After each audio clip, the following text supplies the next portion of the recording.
जो राधा रमन लाल जी के सवैत गोस्वामी हैं, ये अपने आशीर्वचन हमारे मध्य रखें। शिरा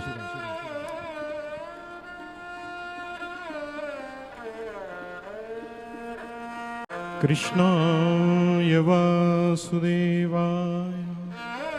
हरये परमात्मने प्रणतक्लेशनाशाय गोविन्दाय नमो नमः। वाञ्छाकल्पतरुभ्यश्च कृपा सिन्धुभ्य एव च पतितानां पावनेभ्यो वैष्णवेभ्यो नमो नमः।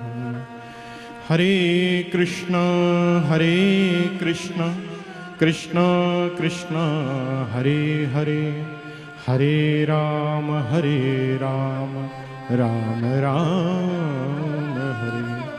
बोले श्री राधा रमण लाल की, भागवत भगवान की, सद्गुरुदेव महाराज की, गिरधर लाल की।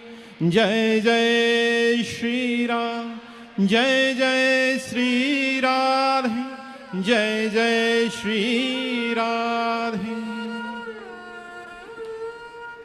परात्पर परब्रह्म परमात्मा परमेष्ठी मंडल अधिष्ठात्र अखिल निखिल कोटि ब्रह्मांड नायक सर्व वेदांत सार सर्वस्व विशुद्ध अद्वैताद्वैत शुद्ध अद्वैताद्वैत अचिंत भेदा भेद सार सर्वस्व नाम प्रचार हेतु धाम प्रचार हेतु इस धराधाम पर अवतरित हुए नदिया बिहारी शची नंदन भगवान श्री चैतन्य महाप्रभु के परम कृपा पात्र षड्गोस्वामियों में से एक वृंदावन की पावन भूमि में सूक्ष्म शरीर धारण कर सदा विचरण करने वाले, अपने भक्तों के ऊपर अनुपायनी कृपा वृष्टि करने वाले श्रीमन मातु गौड़ेश्वर वैष्णवाचार्य श्री गोपाल भट्ट गोस्वामी जी महाराज के परम आराध्य रसिक शेखर रास रासेश्वर अकारण करुणालय वरुणालय भक्त वांछा कल्पतरु भगवान श्री राधा रमण देव जी महाराज की असीम अनुकंपा कृपा से देवताओं के लिए भी जो दुर्लभ है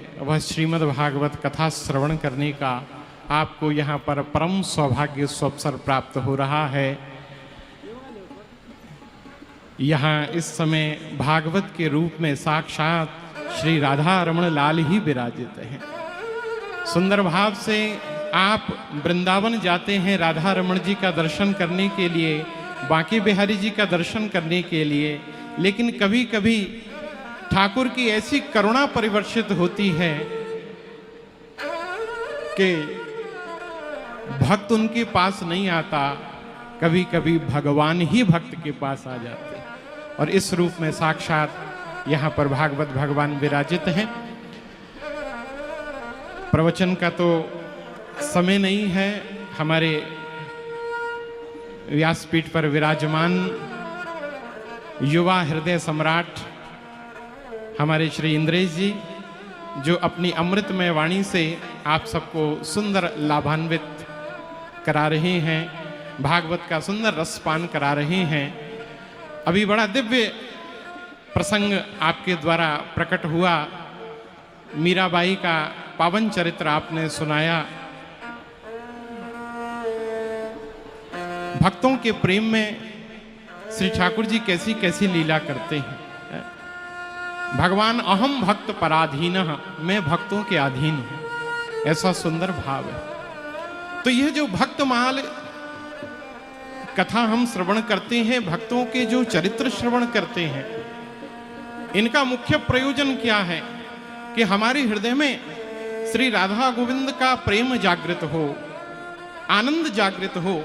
हम श्री ठाकुर जी के प्रेम में और आनंद में इतने डूब जाएं कि जीवन के वह जो आए हुए कष्ट हैं, जीवन की वह जो आई हुई विपत्ति हैं, हमको उसका एहसास ना हो, हमको उसका अनुभव ना हो, है ना। वो बड़ा सुंदर आपको आगे कल श्रवण कराएंगे कि मीराबाई को जहर का प्याला दिया गया कि राणा दीनो विश्व को प्यालो पीबत ही मीरा हंसी रे, कि विष का प्याला मीरा को दिया गया लेकिन जब विष का प्याला दिया गया तो क्या हुआ? बोले मीरा रोई नहीं, पीवत ही मीरा हंसी रे, पग घुंघरू बांध मीरा नाची रे। वह मीरा नृत्य करने लगी, नाचने लगी।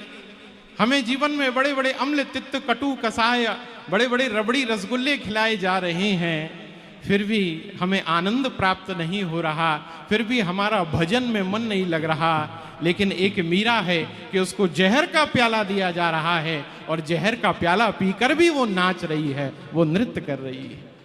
यही संपूर्ण भक्ति का प्रयोजन है जो हमारे प्रारब्ध में है। दुनिया की कोई ताकत अद्यवाब्द शतांतेव, उसको तो भोगना ही पड़ेगा, उससे निवृत्त नहीं हुए जा सकते। तो क्या करें? बोले गोविंद की भक्ति में, श्री राधा रमण की भक्ति में हम इतने डूब जाएं, इतने डूब जाएं कि वो कष्ट आवे। जैसे किसी का ऑपरेशन किया जाता है तो ऑपरेशन करने से पहले उसको एनेस्थीसिया दिया जाता। हमारे एक छोटा सा एक कांटा भी चुभ जाए तो कितनी पीड़ा होती, और किसी की ओपन हार्ट सर्जरी होनी हो तो उसको एनेस्थीसिया दे दिया जाता है, पूरे उसके अस्थि पिंजर को फाड़ दिया जाता, काट दिया जाता, लेकिन उसको उसकी दर्द का एहसास नहीं होता है। क्यों? एनेस्थीसिया दे दिया गया। तो इसी प्रकार से जब ठाकुर जी का नाम हमारी जिह्वा पर चलता रहेगा, गोविंद का स्मरण हमारे जीवन में होता रहेगा, तो फिर जीवन में आए हुए वह जो कष्ट हैं वो हमको पीड़ा नहीं दे पाएंगे। और यही भाव हमें यहाँ से लेकर जाना है। यही कथा का सुंदर प्रसाद है। बड़ा आनंद यहाँ पर प्राप्त हो रहा है कि शुकदेव जी के रूप में यहाँ पर हमारे श्री इंद्रेश जी विराजित हैं, और परीक्षित के रूप में हमारे बी पराग जी दिव्य रूप से पूर्ण कराने के लिए आए। तो वहाँ गंगा जी के तट पर बड़े बड़े ऋषियों की मंडली विराजमान है, और जैसे ही आते हुए श्री सुखदेव जी को देखा कि तत्र भवद भगवान व्यासपुत्रो यदृच्छया गामट मानो नपेक्ष, जैसे आए हैं सब आनंदित हो गए। तो पहला प्रणाम सुखदेव जी को किया और दूसरा प्रणाम परीक्षित जी को किया कि आज हमको सुखदेव जी के मुख से कथा श्रवण करने का अवसर प्राप्त होगा। लेकिन आज यह जो सुखदेव जी आए हैं ये हमारे लिए नहीं आए हैं, ये श्री परीक्षित जी के लिए आए हैं कि परीक्षित जी के प्रयास से आज हमको भी भागवत कथा सुनने का अवसर प्राप्त होगा। तो इसी प्रकार से आप श्री व्यासपीठ पर विराजमान व्यास जी को प्रणाम कीजिए, और परीक्षित रूप में जो हमारे बी पराग जी हैं उनका धन्यवाद कीजिए कि इस प्रकार से ये भागवत कथा का यहाँ पर सुंदर आयोजन हो रहा है। और यहाँ आकर ऐसा अनुभव हो रहा है कि हम चंडीगढ़ के किसी ग्राउंड में नहीं बैठे हुए हैं, हमें तो ऐसा लग रहा है कि जैसे वृंदावन में श्री राधा रमण जी के चरणों में ही विराजित है। यहाँ चंडीगढ़ इस समय वृंदावन बन गया है। तो बहुत बहुत आशीर्वाद है बी पराग जी को। तो हम इनको बी पराग नहीं, हम तो इनको बी पराग कहेंगे। जैसे पराग जो पुष्प के अंदर जो विराजमान होता है वो पराग होता है, और जैसे ही उस पुष्प के अंदर पराग आता है, मकरंद आता है, तो फिर भौरों को इनविटेशन नहीं देना पड़ता, भौरों को चिट्ठी नहीं देनी पड़ती, वह भौरे अपनी नीड़ से उड़ करके उस पराग का सेवन करने के लिए आ जाते हैं। तो इन बी पराग जी के अंदर भी भक्ति का पराग विराजमान है, जिनका सेवन करने के लिए भागवत के रूप में साक्षात श्री राधा रमण लाल, श्री गिरधर लाल जी यहाँ पर विराजमान हो गए हैं। खूब आनंद, खूब रस, ठाकुर जी ऐसे ही खूब यहाँ पर रस प्रतिवर्ष बरसाते रहें, रस की वृष्टि होती रहे। और हमारे सब आचार्य चरण यहाँ पर विराजमान हैं, हमारे चित्र विचित्र जी, जिनके द्वारा अब आप सब संकीर्तन का आनंद प्राप्त करेंगे। हमारे गुरुदेव कहा करते थे सत्संग और संकीर्तन ये सुंदर रूप से जोड़ा है।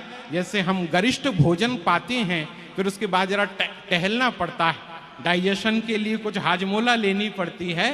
तो अब इंद्रेश जी के गरिष्ठ आपने पकवान पाए हैं, अब संकीर्तन की हाजमोला पाइए। अब इनके द्वारा खूब आनंद यहाँ पर प्राप्त होगा। बहुत बहुत सब आनंद। बहुत बहुत सबको सब बधाई और बी पराग जी को खूब आशीर्वाद।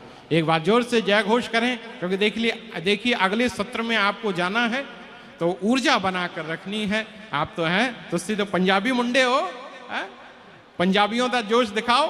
बोलो राधा रमण लाल की। ये हुई ना बात। देखिए इंद्र जी ने ऐसा करंट सबको रिचार्ज कर दिया, सारे फुल्ली चार्ज। बोलो राधा रमण लाल की।